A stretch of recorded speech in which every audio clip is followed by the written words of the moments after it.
Hello dear friends, my dear students. आज जो मैं टॉपिक लेकर आया हूँ टेंस से रिलेटेड टॉपिक है। इससे पहले प्रेजेंट इंडेफिनिट, प्रेजेंट कंटिन्यूअस की वीडियो अपलोड कर चुका हूँ। ये जो वीडियो है प्रेजेंट परफेक्ट टेंस की है, बेसिक से लेकर चल रहे हैं। जिसको कोई भी इशू है वो सब यहाँ पर क्लियर हो जाएगा। ये सभी क्लासेस के लिए इम्पोर्टेंट है 6 to 12th, और जो बिल्कुल न्यू है कंपटीशन के क्षेत्र में उसके लिए भी हेल्पफुल रहेगी। तो ये वीडियो आप अंत तक देखें तो बेसिक से बिल्कुल ये कॉन्सेप्ट जो आपकी है क्लियर हो जाएगी। सबसे पहले हम किसी भी टेंस को जब देखते हैं तो वो पहचान से देखते हैं। पहचान क्या है उस वाक्य के अंत में। जिन वाक्यों के अंत में चुका है, चुके हैं, गया है, लिया है, इस तरीके के जो शब्द आएंगे वो होता है प्रेजेंट परफेक्ट टेंस। ये बात ध्यान रखना, हमारी स्पोकन इंग्लिश के लिए भी ये इंपॉर्टेंट टॉपिक है। सभी टॉपिक जो टेंस के होते हैं वे इंपॉर्टेंट होते हैं। तो वीडियो आगे बढ़ाएं इससे पहले जिसने चैनल को सब्सक्राइब नहीं किया, चैनल को सब्सक्राइब, शेयर और लाइक ज़रूर करें। तो आपके सामने एग्जाम्पल है, इस तरीके के वाक्य आते हैं। मैंने अपना कार्य कर लिया है, वह खाना खा चुका है। इस तरीके के वाक्य आपके सामने आएंगे प्रेजेंट परफेक्ट में। तो प्रेजेंट परफेक्ट में जब इस तरीके के वाक्य आपके सामने आएंगे तो वो किस तरीके से बनाए जाएंगे। वाक्य मैंने आपको बताया था जो 5 तरह के वाक्य होते हैं, लेकिन जब हम टेंस बनाते हैं बेसिकली वो हम 3 तरह के वाक्यों के बनाते हैं। पॉजिटिव, अफर्मेटिव जिन्हें कहा जाता है, इंटेरोगेटिव जिन्हें वाक्य कहा जाता है, और नेगेटिव सेंटेंसेस इन्हें हम बनाते हैं। तो सबसे पहले आपको अफर्मेटिव सेंटेंस बनाने का तरीका मैं आपको बता रहा हूँ। तो सबसे पहले आपको क्रिया का पता होना, कर्ता का पता होना चाहिए। जो कार्य करने वाला है होता है सब्जेक्ट। इसके साथ जो हेल्पिंग वर्ब यूज होती है हैज़ या हैव का यूज़ होता है। इसके साथ वर्ब की थर्ड फॉर्म का यूज़ होता है। उसके ठीक बाद फिर होता है यूज़ ऑब्जेक्ट का। कर्ता, क्रिया, कर्म, कर्ता, क्रिया, कर्म, इनका हमेशा रूल जो है ये चलता रहता है। क्रिया भी 2 तरह की होती हैं, एक हेल्पिंग वर्ब होती है, एक मेन वर्ब होती है। हेल्पिंग वर्ब ये होती है जो has, have, do, did, does, will, shall, had, did, इस तरह की जो वर्ब होती हैं वो हेल्पिंग वर्ब होती हैं। मेन वर्ब जो मुख्य कार्य वाक्य में हो रहा है वो होता है मेन वर्ब। वर्ब की भी 3 फॉर्म होती है, first form, second form, third form. वे सब आपको बताई गई हैं। जो स्टूडेंट्स हैं मेरी क्लास के, वैसे आपको ये याद भी कर लेनी चाहिए, बुक से भी आप याद कर सकते हैं न्यू स्टाइल से। तो इस तरीके से हम वाक्य बनाते हैं। अगर एक वचन हमारे सामने करता है तो हैज़ का यूज़ करते हैं, बहुवचन करता है तो हैव का यूज़ करते हैं। मतलब अगर एक ही वाक्य, एक ही व्यक्ति के बारे में बात है तो हैज़, कई सारों के बारे में बात है तो हैव का यूज़ करेंगे, और आई जो है आई के साथ हम हैव का यूज़ करते हैं।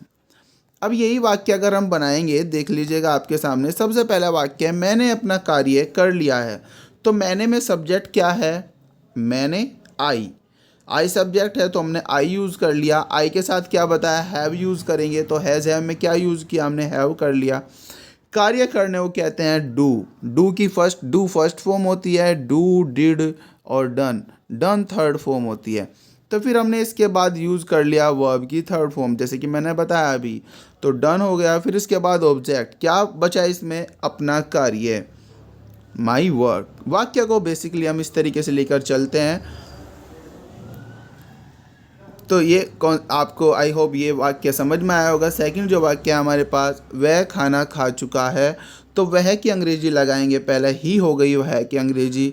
ही के साथ एक ही व्यक्ति है तो हैज़ का यूज़ करेंगे, हैज़ यूज़ कर लिया। फिर खाना खाने को कहते हैं ईट, फर्स्ट फॉर्म होती है, सेकंड होती है, थर्ड फॉर्म होती है ईटन। ईटन यूज़ कर लिया, थर्ड फॉर्म हमने यहाँ पे। इसके हिसाब से हम इसी स्ट्रक्चर के हिसाब से चल रहे हैं। ऑब्जेक्ट क्या है? खाना, तो फूड। तो ये पॉजिटिव सेंटेंस आपका कंप्लीट हुआ। फिर इसके बाद आता है नेगेटिव सेंटेंस में कोई भी चेंज नहीं होता। सिर्फ क्या चेंज होता है नेगेटिव में? मतलब वाक्य में नहीं आएगा। नहीं जहाँ पर आएगा तो जहाँ पर हमने हैज़ का यूज़ किया था, हैव का यूज़ किया था, यहाँ हैज़ नॉट, हैव नॉट हो जाएगा। वर्ब की थर्ड फॉर्म का हम यूज़ करते हैं, इसमें ऑब्जेक्ट का भी प्रयोग किया जाता है। वो कर्ता, क्रिया, कर्म का रूल हमें यहाँ पर भी अप्लाई होगा। अध्यापक कक्षा में नहीं पढ़ा चुके हैं, अध्यापक कक्षा में नहीं पढ़ा चुके हैं। तो टीचर आ गया सबसे पहले। एक ही अध्यापक के बारे में इस तरीके का वाक्य आप एक के बारे में भी सोच सकते हैं, 2 के बारे में भी, टीचर्स भी समझ सकते हैं इसे, टीचर भी। तो पहले टीचर आ गए यहाँ पर आपके सामने। टीचर एक के बारे में बात है तो हैज़ नॉट का प्रयोग हो गया। फिर इसके बाद पढ़ाने को क्या कहते हैं? टीच, सेकेंड फॉर्म टॉट, और थर्ड फॉर्म भी टॉट होती है। तो यहाँ पर हमने यूज़ कर लिया पढ़ाने का टॉट, फिर कक्षा में, इन द क्लास। मैंने पहले बताया वाक्य किस तरह चलेगा, इस फॉर्म से चलता है वाक्य, ऐसे इस तरीके से चलता है वाक्य, सबसे बाद में जो है वो, फिर उसके बाद इस तरह के वाक्य चलता है। तो पहले पढ़ा चुके को हमने यहाँ पे यूज़ किया, फिर कक्षा में जो है ऑब्जेक्ट हमने यहाँ पे यूज़ कर लिया। आई होप यहाँ तक कॉन्सेप्ट जो है वो क्लियर हो चुकी होगी। नेगेटिव वाक्य इसी तरीके के बनेंगे। फिर इंटरोगेटिव जो वाक्य होता है, इंटरोगेटिव जिन्हें कहा जाता है पर्सनवाचक। अब पर्सन भी दो तरीके से होते हैं, पहले मैं आपको ये कॉन्सेप्ट क्लियर कर चुका हूँ। पर्सनवाचक भी दो तरीके के होते हैं। पहले होता है यस और नो टाइप। यस और नो टाइप में क्या होता है, वे वाक्य जो क्या से शुरू होते हैं, क्या तुम खेल चुके हो। तो इस तरह के वाक्य कैसे बनेंगे, सबसे पहले हम यूज़ करेंगे हैज़ या हैव। फिर इसके बाद जो कार्य करने वाला है कर्ता का यूज़ करेंगे, फिर नॉट का यूज़ करेंगे। अगर वाक्य में नॉट नहीं है तो करेंगे, अदरवाइज हम स्किप कर देंगे।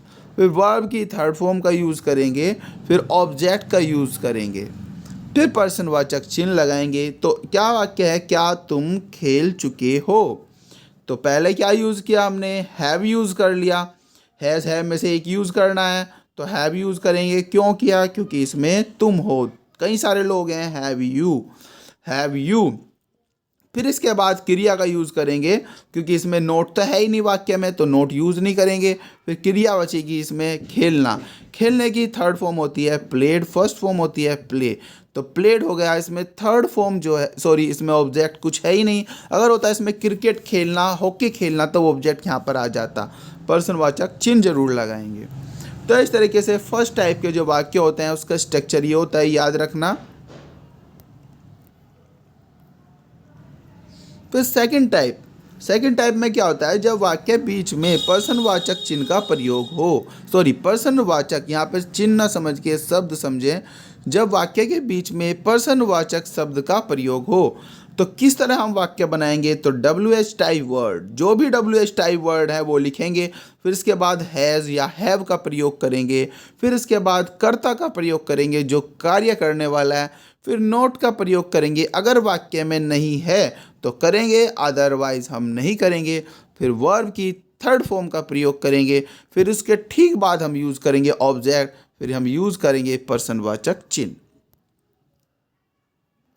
ये वाक्य हम देखेंगे, पहले आपके सामने यहाँ पे स्ट्रक्चर है, स्ट्रक्चर के साथ ही हम देखेंगे रमेश ने अपना कार्य कब किया है। तो कब पर्सनवाचक शब्द क्या है, वाक्य के बीच में आ गया, तो जो भी पर्सनवाचक शब्द है वो व्हेन, ये यहाँ पर हमने यूज़ कर लिया। फिर व्हेन के बाद हम यूज़ करेंगे, रमेश है अकेला है तो हैज़ का यूज़ कर लिया, इन दोनों में से एक का यूज़ करना था तो हैज़ यूज़ कर लिया। फिर इसके बाद हमें रमेश का यूज़ करना है, कर्ता कौन है, रमेश, तो रमेश का यूज़ कर लिया यहाँ पे कर्ता का। नॉट वाक्य में नहीं है तो नहीं यूज़ करेंगे। फिर इसके ठीक बाद वर्ब की थर्ड फॉर्म, कार्य करने का क्या होता, मैंने वर्ब क्या होती है, करने की, डन थर्ड फॉर्म होती है तो डन यूज़ कर लिया। फिर इसके बाद जो कर्म है, कर्म क्या है, अपना कार्य, लड़के के साथ अपने की अंग्रेजी हिज होती है, हिज वर्क।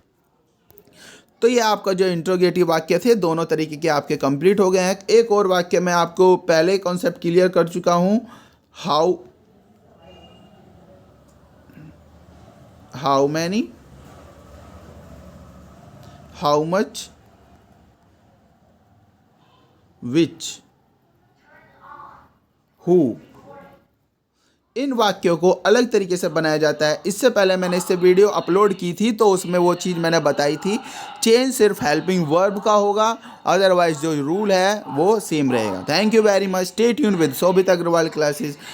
कोई भी कॉन्सेप्ट जो क्लियर ना आई हो कमेंट बॉक्स में कमेंट कर सकते हैं। Thank you very much, stay tune with Shobhit Agarwal classes. Bye bye.